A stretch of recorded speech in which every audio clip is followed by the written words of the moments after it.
Biometric authentication complete. Please state your business.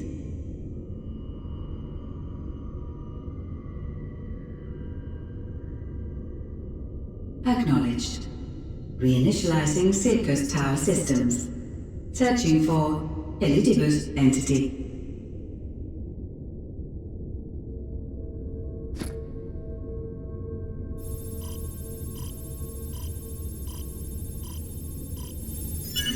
Target located in subterranean core power accumulator. Projecting image.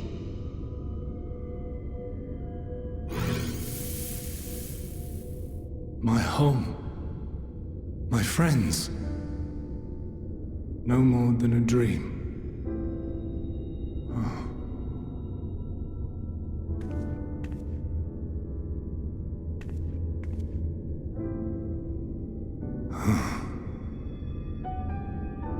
You. Why have you awakened me? I no longer sense those places beyond, or Lord Zodiac. You must explain all.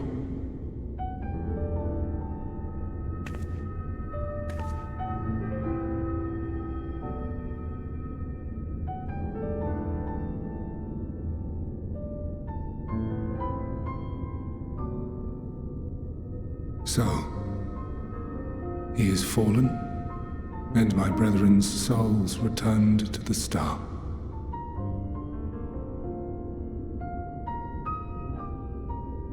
The doom we sacrificed so much to prevent is come again.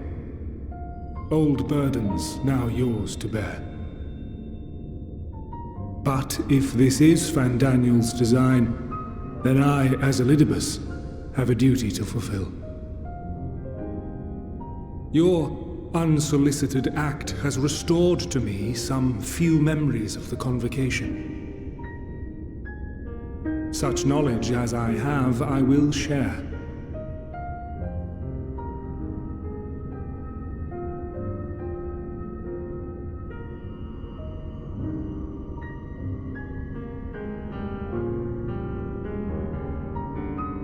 Why apologize for receiving a favor of the defeated? If it sits ill, consider it payment for freeing Lord Zodiac from servitude. Where to begin? The end. Your understanding of what caused the final days is consistent with our own. The decay first took root where the currents were weakest. Yes, a conclusion drawn by him, Fandaniel. Not the him of here and now, but as I knew him, long ago. Having shed light upon the phenomenon, he dedicated himself to devising a countermeasure. Were it not for his knowledge of the Celestial, we would never have made the connection, and thence forestalled the final days. And though he inherited that noble soul, how different this last incarnation, so consumed by self-loathing and hate.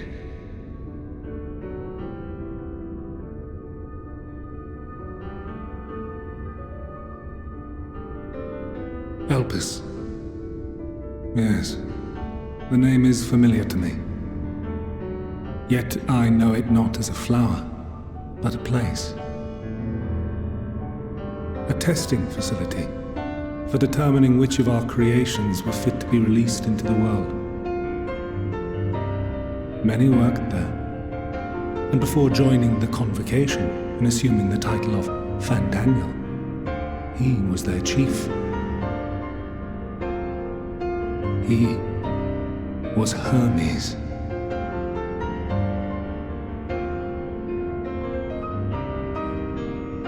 That is all I know. The crystals tell little of the lives the 14 led prior to their induction. Elpis itself would tell even less. Nary a ruin has survived.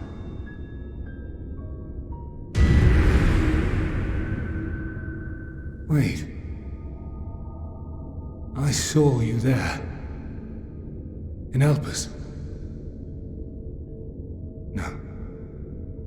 did not. But I did. I did. A lingering trace of impossibility. And a truth that fills my heart.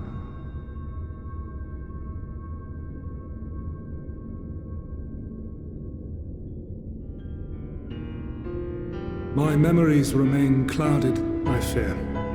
However, they have revealed to me one possible course. You must travel to Elpis, to the time when Hermes served as its chief. In glimpsing the Exarch's memories, not only did I make his summoning magic mine own, I also mastered the workings of this tower, which, having absorbed my empowered essence, now harbors an abundance of energy. As such, I believe I can deliver you unto the past, unto that place and that precise moment. Given the eons that must be traversed, the gateway will not be fully formed. Your form will be less tangible still than those warriors of light I had summoned. In all likelihood, none will be able to see or hear you. Yet even should you manage to interact with others, you will be unable to effect meaningful change. For the reality you wish to save, the reality to which you must return, exists as a result of the final days. You cannot reshape the past to undo the tragedies of the present. Cannot unmake the sorrow and suffering fated to come. In full knowledge of this, will you still entrust your life to your foe and make the journey?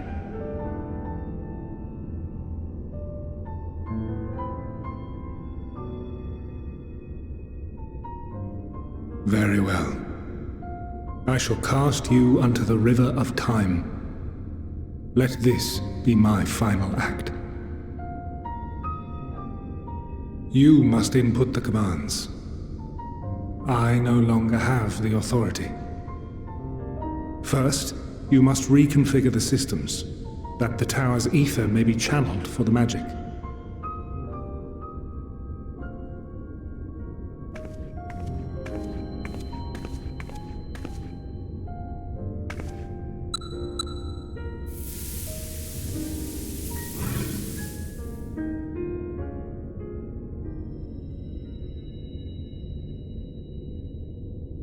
The preparations are complete. The gateway will soon open. Return at once to the ocular.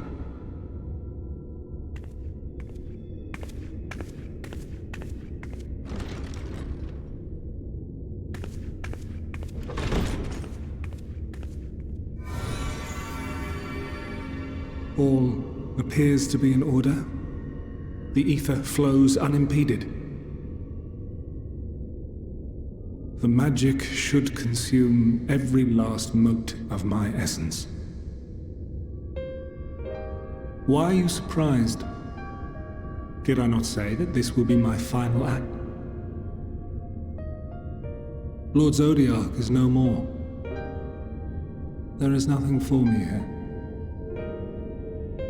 The ones I love and long to see again are waiting in that promised land, beyond memory and dream.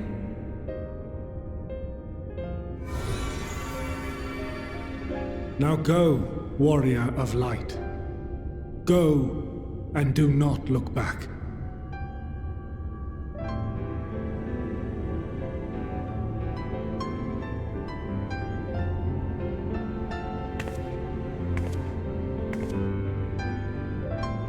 Well, Heidelin, I take my leave of you. Yours is the mantle of the last of us. May you have the joy of it. The burden and the solitude.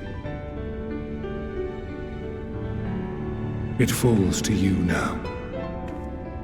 You and your champion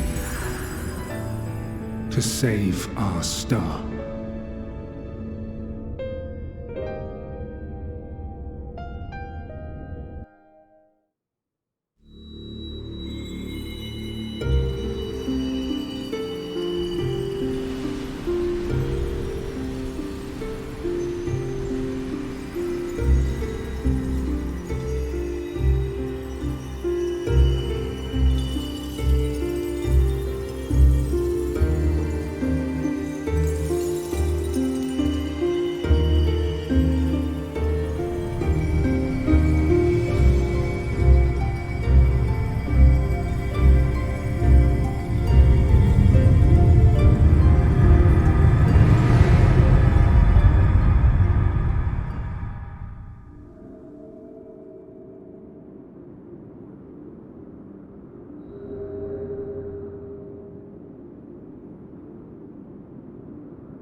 And here we are, Elpis.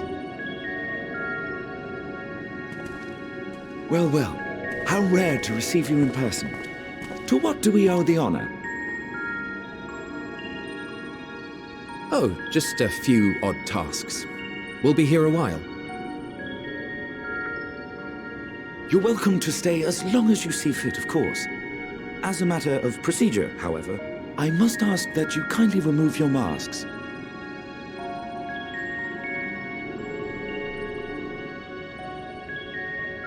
Come now. Is this truly necessary? Surely you can tell who we are. Who you are, perhaps, but I am far less infamous. Regardless, if we do not follow protocol, 'tis our hosts who would be held accountable. So, please, do favor us with your handsome face.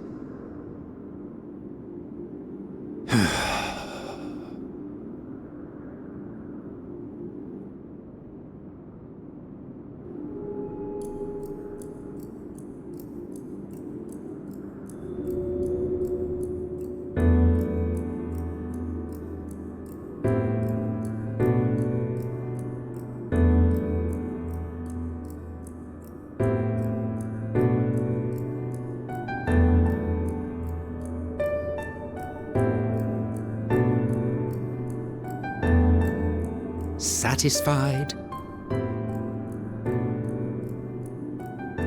Thank you for your cooperation. You are free to go about your business.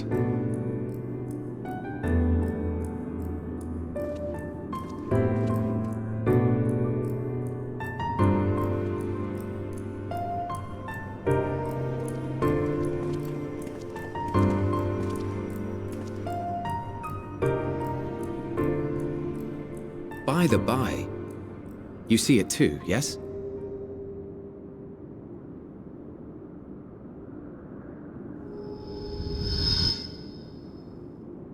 I haven't the foggiest what you're talking about.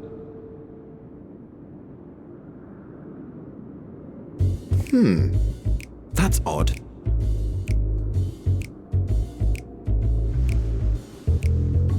It's right here.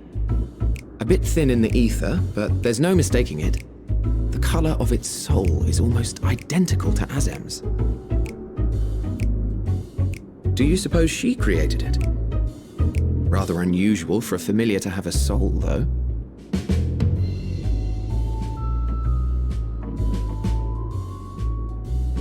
Don't ask me. All I know is that it's trouble. Doubly so if it's her spitting image. So let's leave it be. Come now.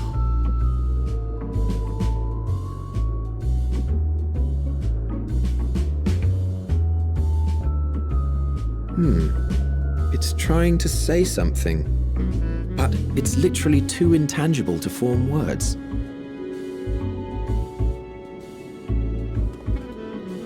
Why don't you give it some ether? Spare a snifter of your bounteous reserves.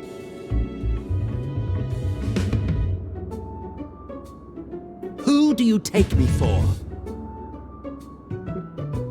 Why, a dear friend, of course. One who wouldn't let acts of kindness, such as my accompanying him on errands to far-flung outposts, go unrewarded?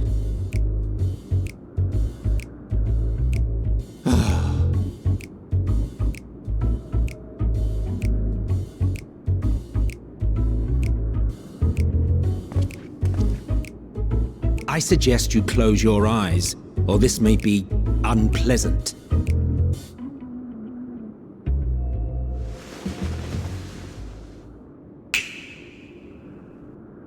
You may open your eyes.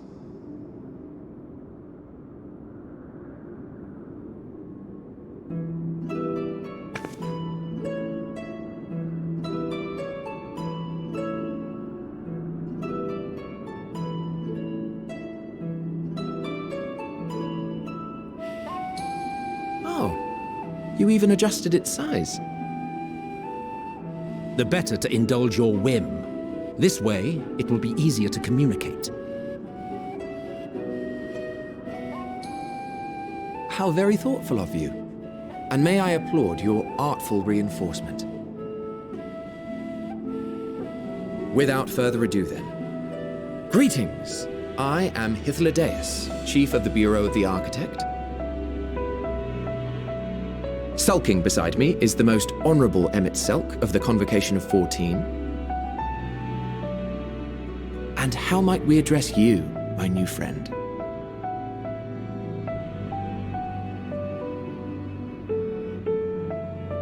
A fine name.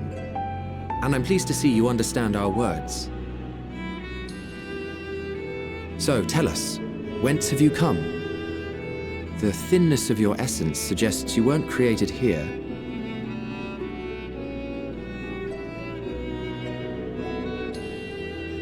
You do not know? Or cannot say? Allow me to ask a different question then. What brings you here?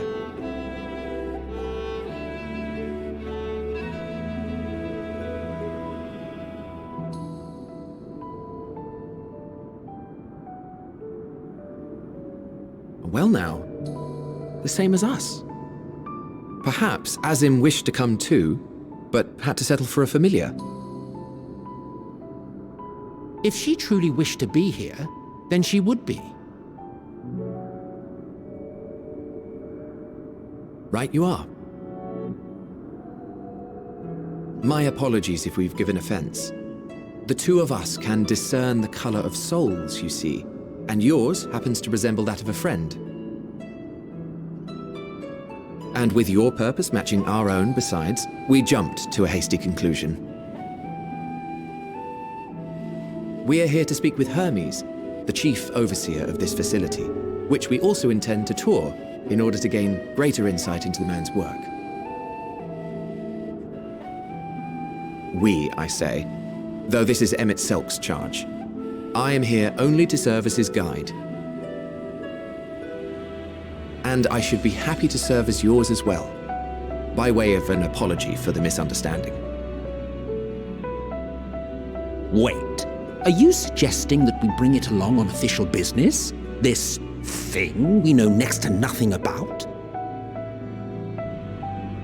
If you harbor suspicions, better to keep it close than leave it to its own devices. Wouldn't you agree?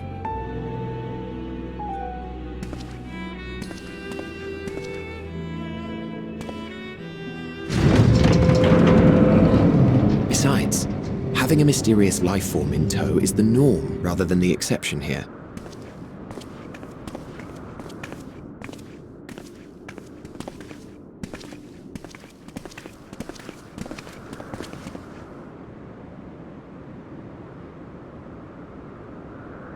Welcome, my friends, to the testing ground of creation at Heaven's Edge, Elpis.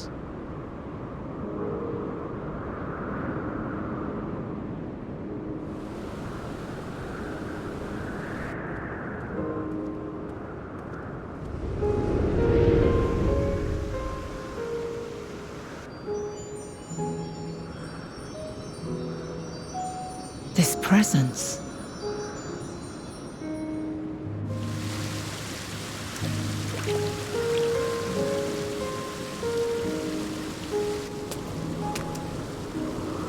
Hermes! Visitors! We have visitors!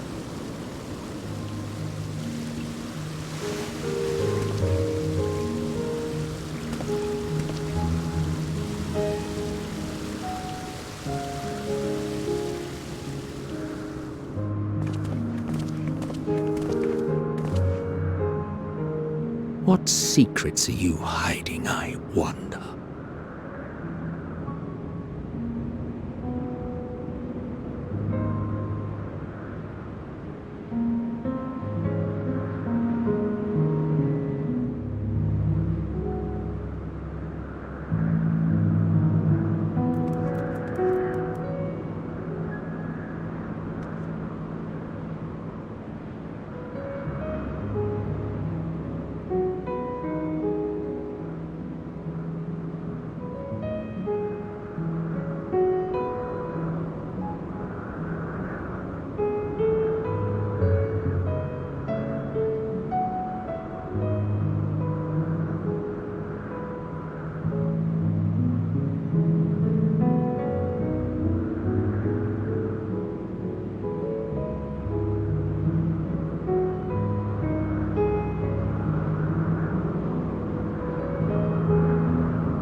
You are...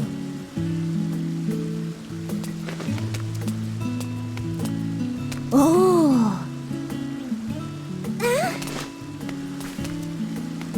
Different. You're different too. You and me.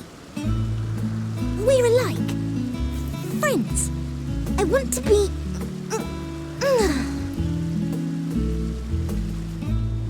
Wait. Please. Wait.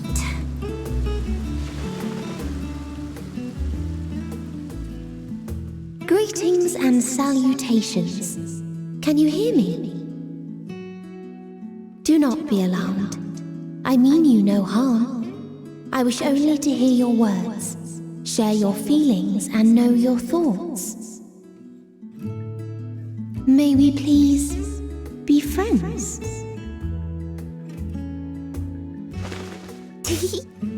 May we please be friends?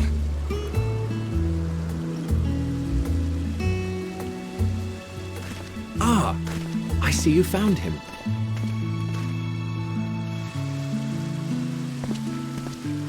It's Ladeus.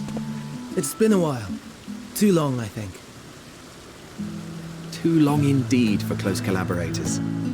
On this blessed occasion, I bring not only myself, but others who long to speak with you.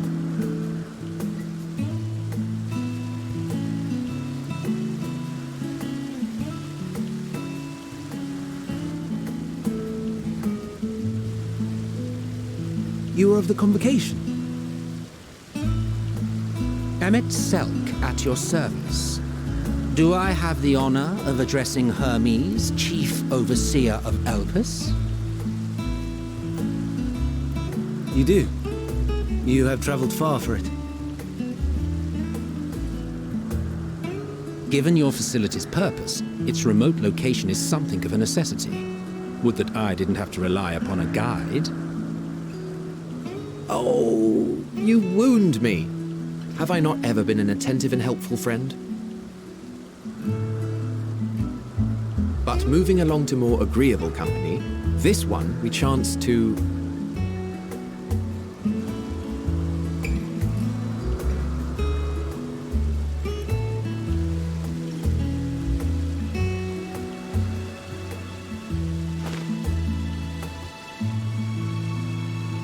Well, you certainly have her attention. Is she one of yours, Hermes?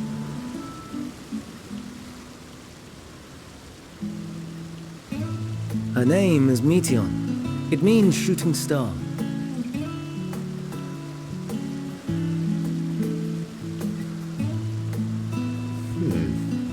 If I may make an observation, her ether is terribly thin. I fear she might dissipate at any moment. Nor do I believe you've made a submission to the Bureau. I would remember such a concept if you had. I haven't, as you say. I judged it too early.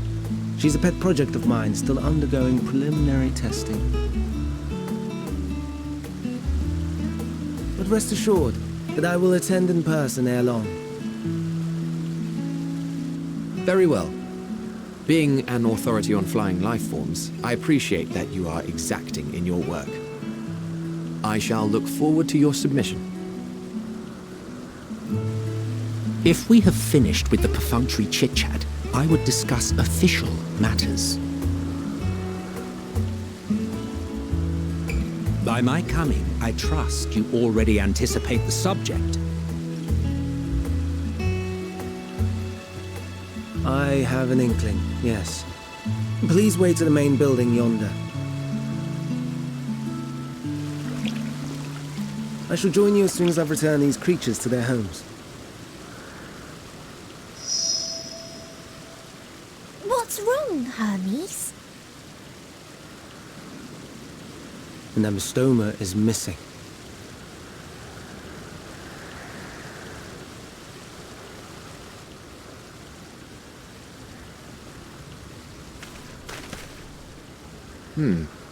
I may have found it. A creature with the self-same ether as those there, nestled in the boughs of a tree outside the grounds.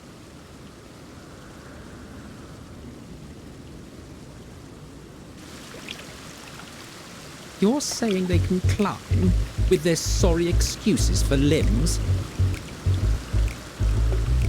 The fashion has been to imbue aquatic creatures with the power of flight, ever since the words of Metron created a sky-swimming fish.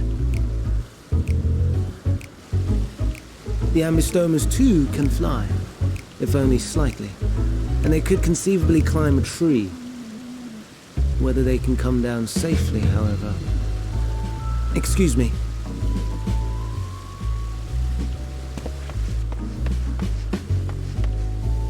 I'll help, too!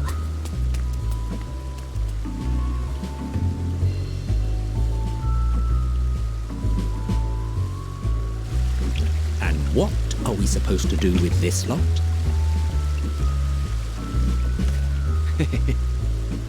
May I suggest we split up? If you would be so good as to assist Hermes, Emet-Selch and I shall keep an eye on these adorable creations in the meantime.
this appears to be the place.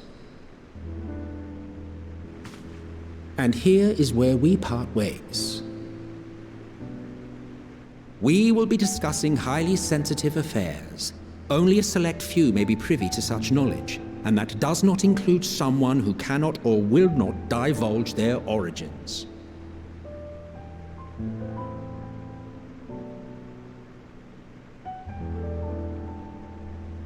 What? Will I have to remove you by force?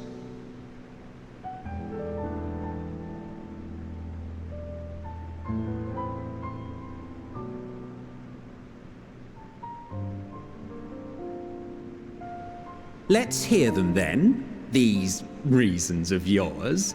Who knows? If I deem your mysterious cause worthy, I may even be inclined to offer my assistance. I do not object to her attendance. Hermes, this is highly irregular. Perhaps, but I believe she can be trusted. Meteion would not have taken to her so quickly otherwise. Moreover, the presence of a third party may help me to maintain composure.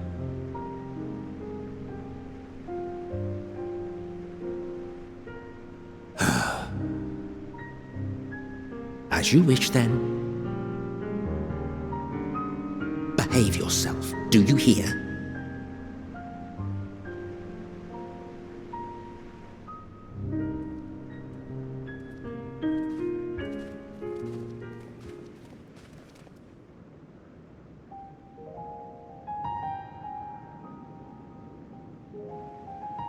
So, it's finally happened, then.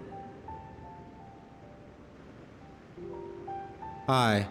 Van Daniels declared his intention to step down, and named you as his preferred successor.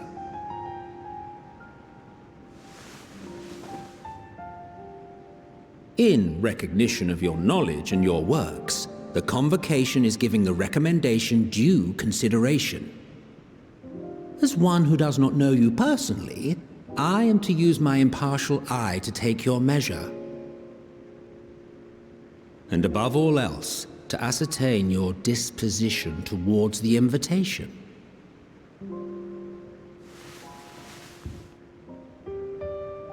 I understand that you and Van Daniel are close.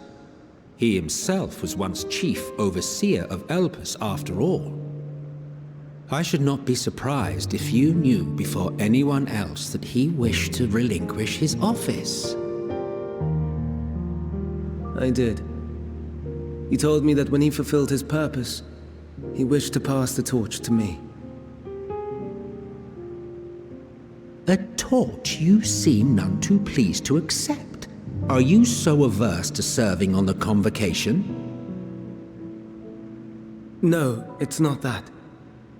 For a humble researcher like myself to even be considered is an honor beyond words. No. What troubles me, what I struggle to come to terms with, is the very fact that Van Daniel is stepping down. Does this not mean that he will return to the Star?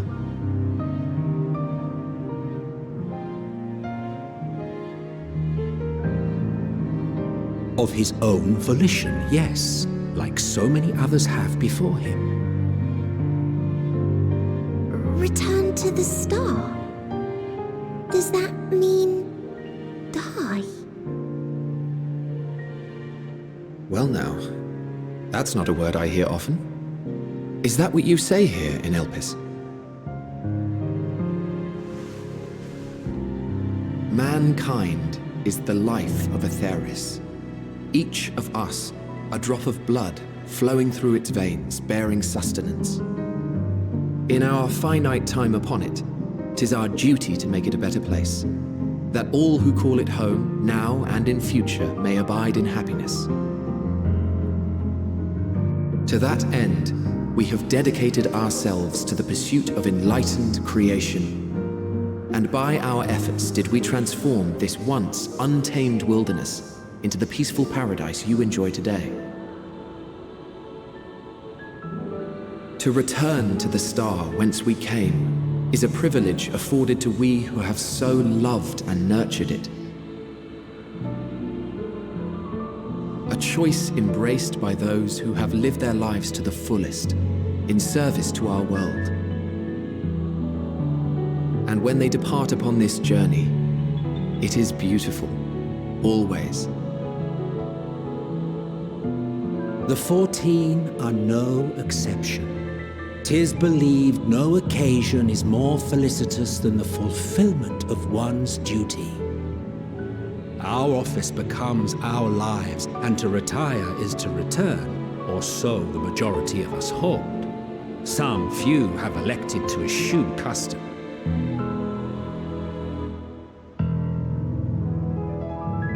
Mayhap you feel Fandaniel's deeds do not warrant his return. Yet you should know his accomplishments as well as any.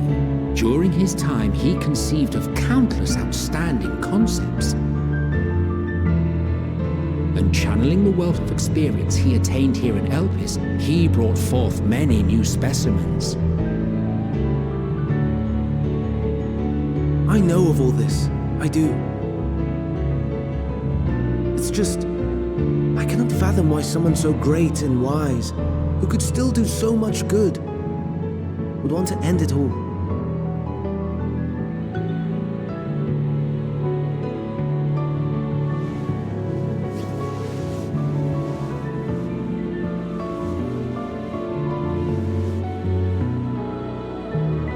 Oh no, I've made her upset.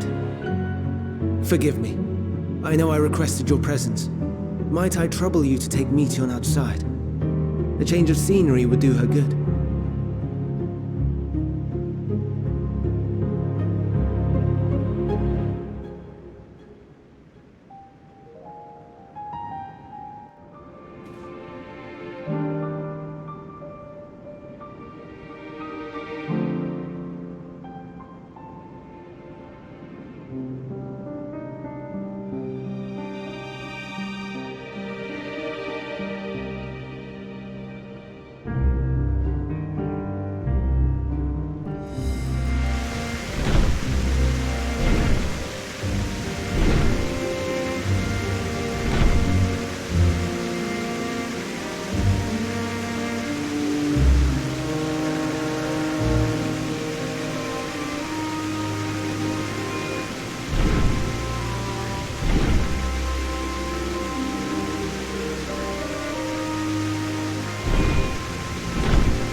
Amazing, is it not? The Ampelos, one of our newest subjects.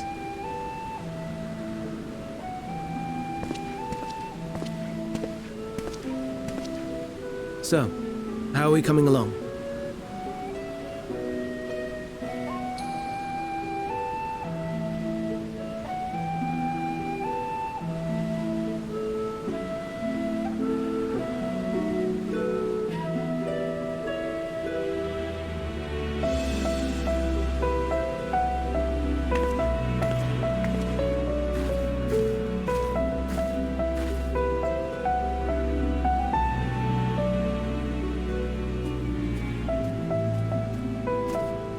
This place is Elpis. Those flowers. Elpis. Entelechis. Like me.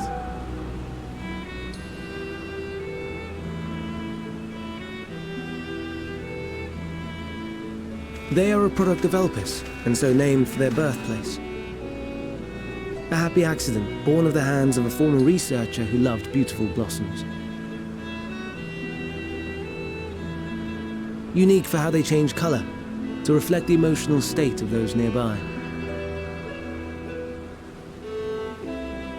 Though be it here or elsewhere, they are seldom seen in any hue save purest white. Reflect the emotional state, you say? By what means do they achieve this? In creation, there exists an energy wholly apart from ether, one driven by emotions. In like manner to how we manipulate ether, this flower is subject to the influence of said energy.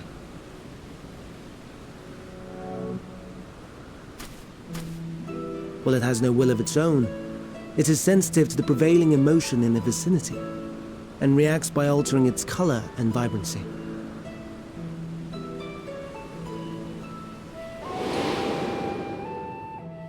Akasha? It is one of the unseen energies defined by Harnish alchemical theory.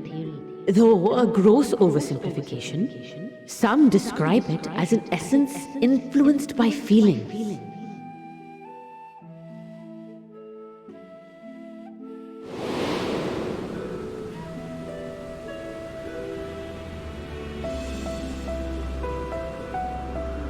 Akasha. Though I'm not familiar with the term, your description suggests it is the self-same energy. Dynamis, we call it. And those entities like the Elpis flower that have the ability to interact with this energy, converting emotions into tangible phenomena, are Entelechis. That's me! That's me! An Entelechi! That you are, my dear. And no ordinary one at that, but the first possessed of free will.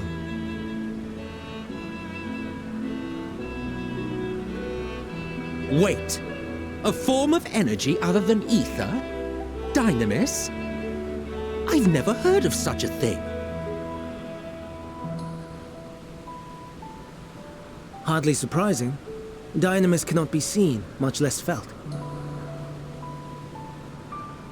And though its existence has long been theorized, we had no proof until the flower's serendipitous creation. What's more, Dynamis is far weaker than ether. Under normal circumstances, its effects are drowned out by the latter. On account of which, beings comprised of and reliant upon the ether, like you and I, are unable to make practical use of Dynamis. 'Tis a truly esoteric thing, known to but a select few scholars. Intriguing. Then, given the limitations you described, why create Meteon?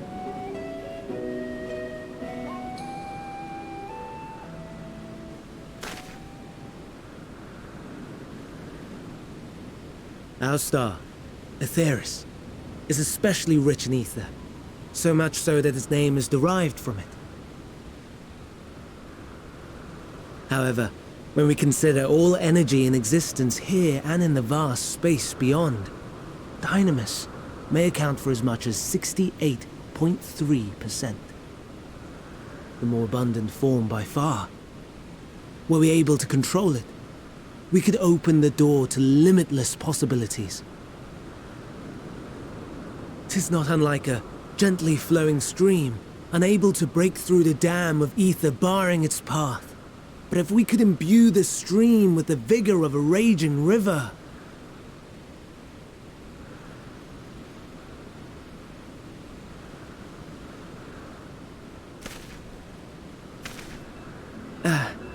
Not that I have such grand ambitions. Nay, I merely wish to create a being that could traverse the great expanse.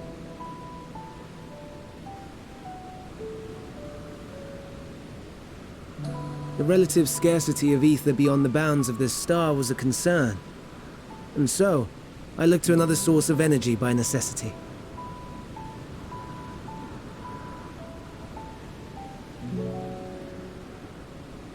That being Dynamis.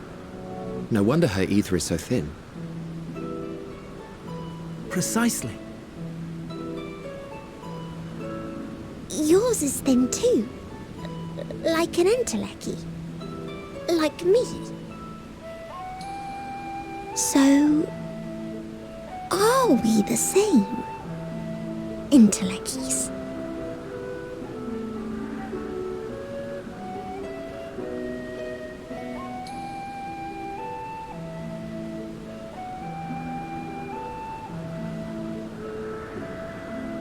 Well, aren't we ungrateful? Mayhap I should revert you to the pathetic, faded thing you were.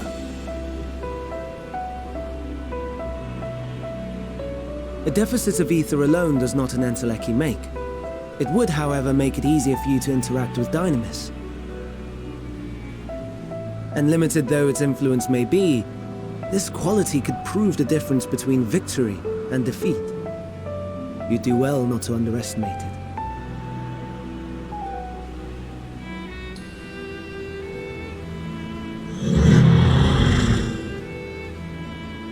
Oh dear, I'd forgotten about the poor fellow. You must excuse me a moment while I go and verify a few more things.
No, no, no. You are not foisting this nonsense on me.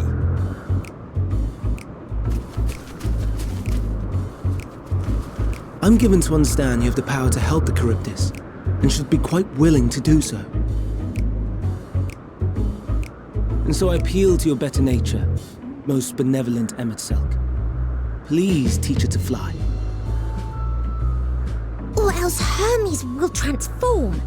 Right now.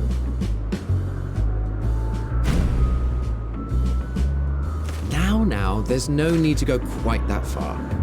Altruism is its own reward, as I'm sure he would agree. Oh, would he now? And who contrived to put me in this position, pray tell? Nothing so devious. I merely suggested a possible course of action.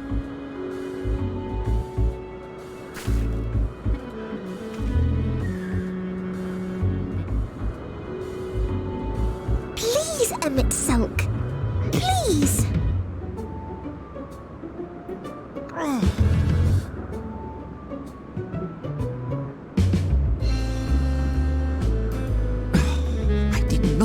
All this way to play nursemaid to your creations. I'd thank you to remember this favor and let it be the last.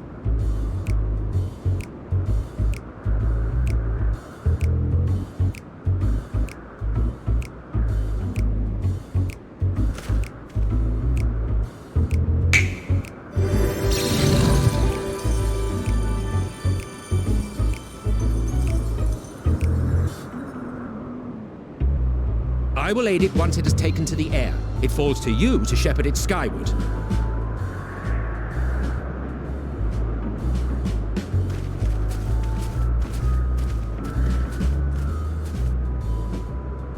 Well, let's relax and enjoy the spectacle, shall we?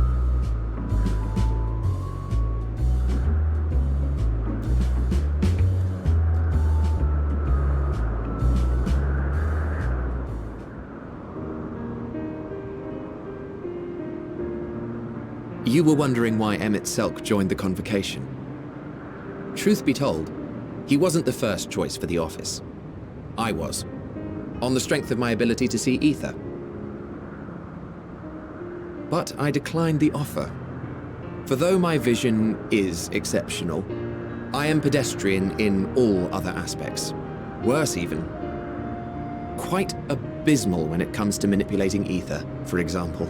Couldn't transform even if I had a mind to do so. What good is the ability to perceive a problem if one cannot act to address it? Emet-Selch has no such shortcomings. He excels in vision and manipulation both, the latter to an extraordinary degree. If there is a mage more powerful, I do not know of them.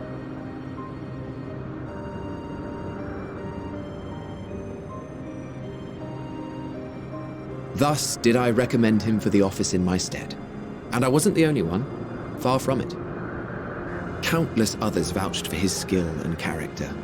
People the world over, to whom he had previously lent a helping hand. Oh, how surprised he was. Claimed he hadn't done anything remarkable for anyone. Modest to a fault. He deserved every bit of acclaim he received. Yet he may well have gone unappreciated were it not for a mutual friend. A singular soul who can't help but involve herself in the business of others. Where she walks, excitement is certain to follow.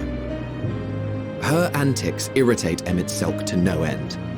But much of his grumbling stems from genuine concern.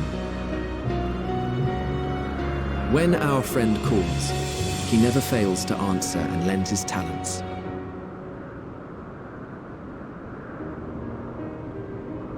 And in the course of doing so, he himself came to be recognized and respected by those around him.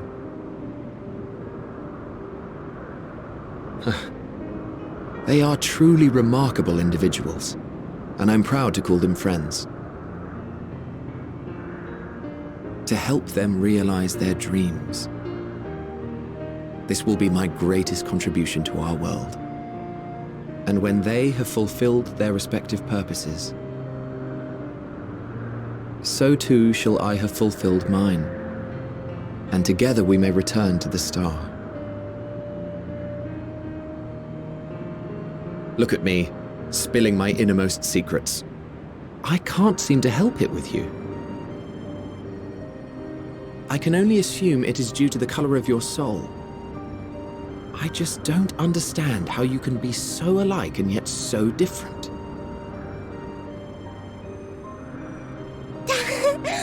Well done, my pet. Well done!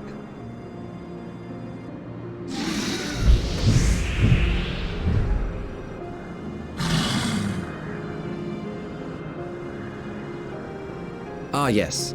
I dare say the Charybdis will be fine here on.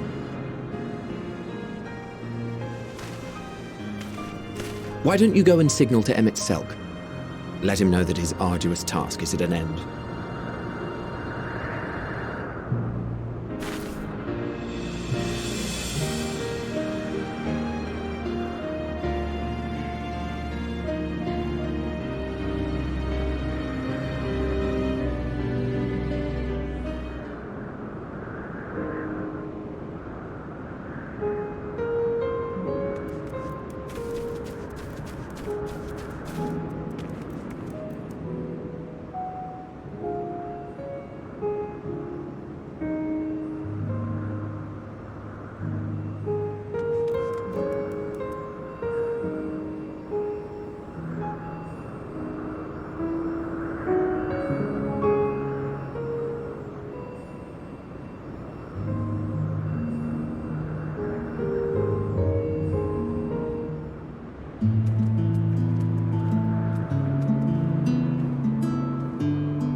Oh, you were waiting for me. You've finished talking? Yes, we've come to a decision. My thanks for keeping Meteon company. Emet-Selch and Hythlodaeus have already retired to their rooms. There is room for you too, if you would follow me. Wait! I want to show you something first.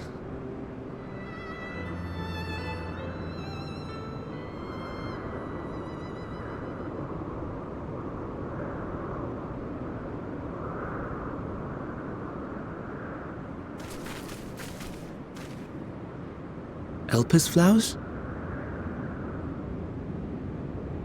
Go on.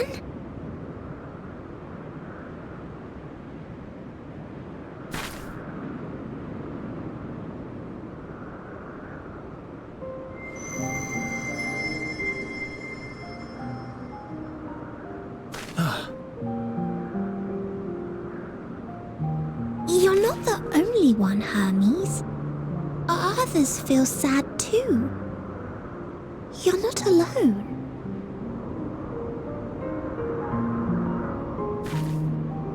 I see Meteon has shared much with you.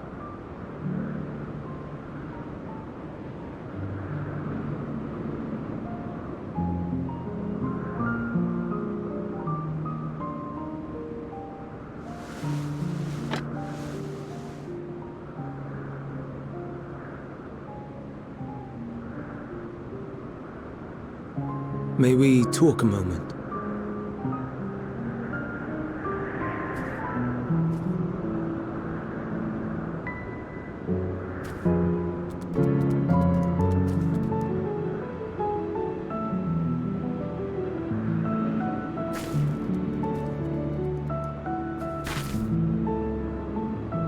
I do not think it wrong that we live for the star, that we strive to make it a better place.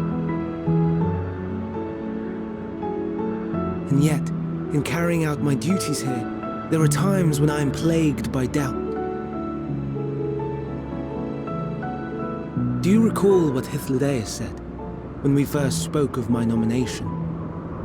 Death is the privilege of those who have fulfilled their purpose, a choice they embrace of their own free will, and when they depart, it is always beautiful. Perhaps it is, but only for man. Creations that he deems useless are discarded with nary a second thought. Some scarcely born into the world, afforded a handful of breaths before life and potential are abruptly extinguished. We make an effort to spare them the pain, but they sense what awaits. Rage and anguish and cower and fear, and it is not beautiful.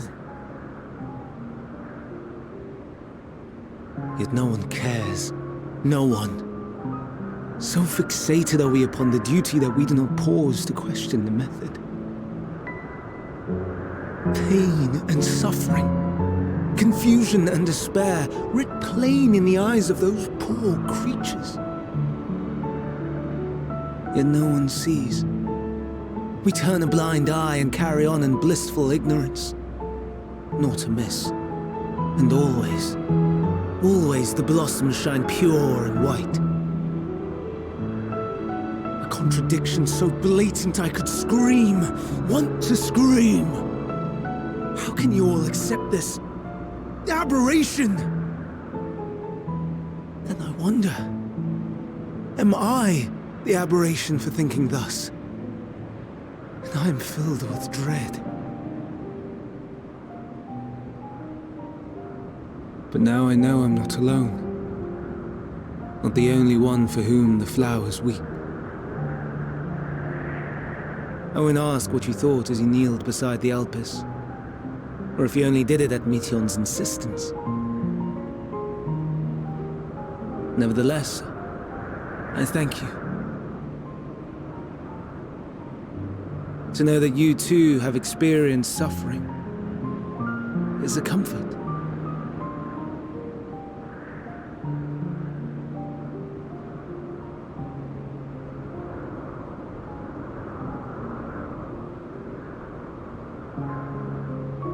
Lest you misunderstand, I derive no pleasure from your pain. It's just the fact that you are still here in spite of your suffering gives me heart.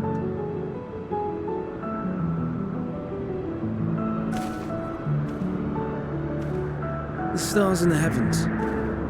Know you what they are?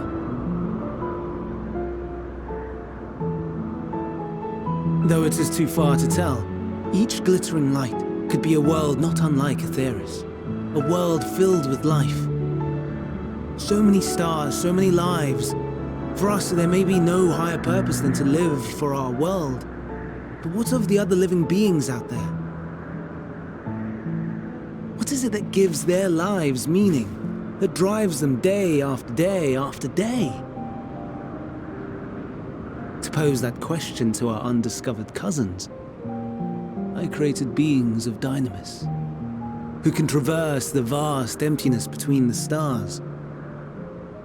Meteion and her sisters. Aye, sisters. She has a great many of them, and they have already departed on their journey, traveling to one star and then the next in search of life. As one might expect, exploration on such a grand scale is rife with difficulties, and thus far I've naught to show for it. But I have faith that we will make some manner of discovery ere long. And when we do, I should be glad to share our findings with you, in gratitude for your kindness.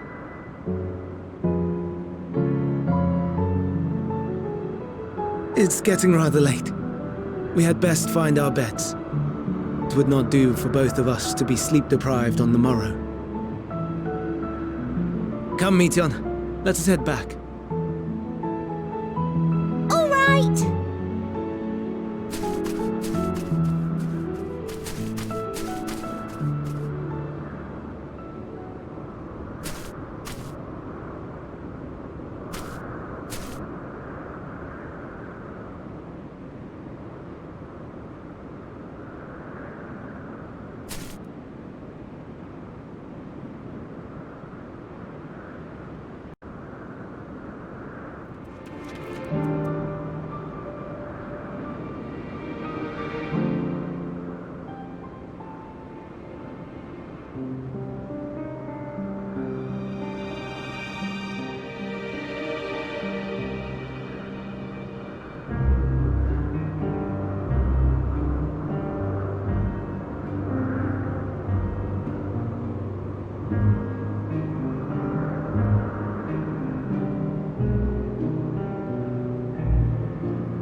Now.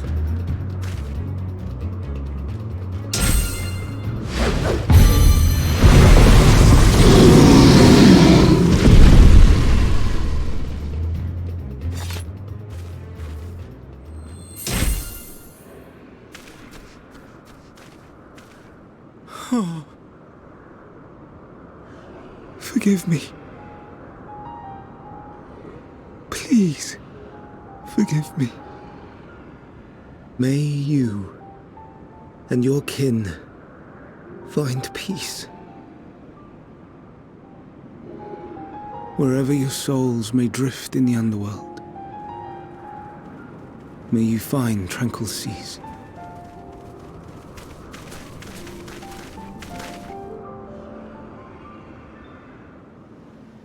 Be not forgotten, in concept endure, to reclaim form and one day live again.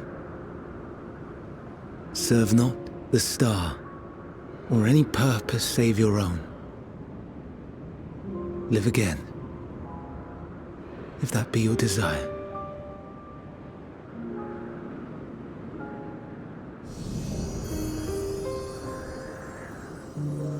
Hate, if that be your want. We are worthy. But leave your suffering behind.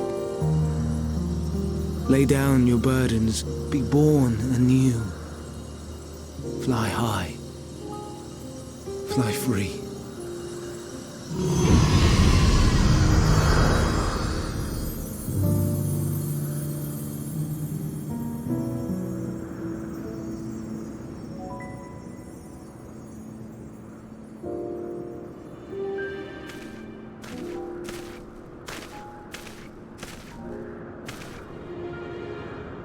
Join the convocation, Hermes.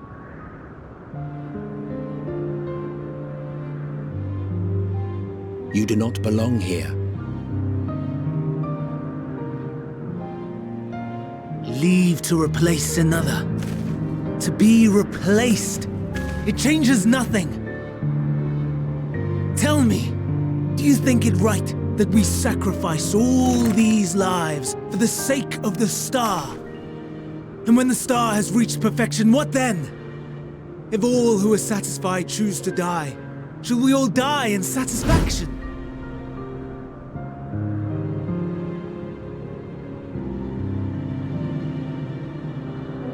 I do not know. Were I to take up the seat of Fandaniel, it would be tantamount to approving my predecessor's death. I do not know if it is right. And to be torn by such thoughts, I do not know if I am fit to represent mankind. Hermes! Please don't be angry. It hurts so.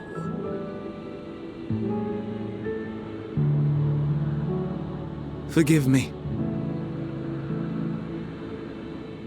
If you would still consider me in spite of everything, I beg some time to gather my thoughts.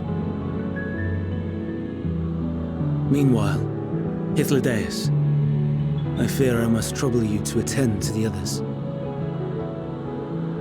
'Tis no trouble at all. Take as long as you require.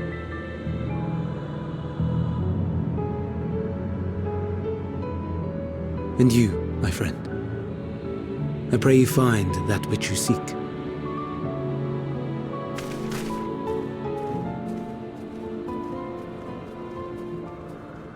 I expect we have some few matters to discuss. Shall we return to the 12 Wonders for a time? Aye.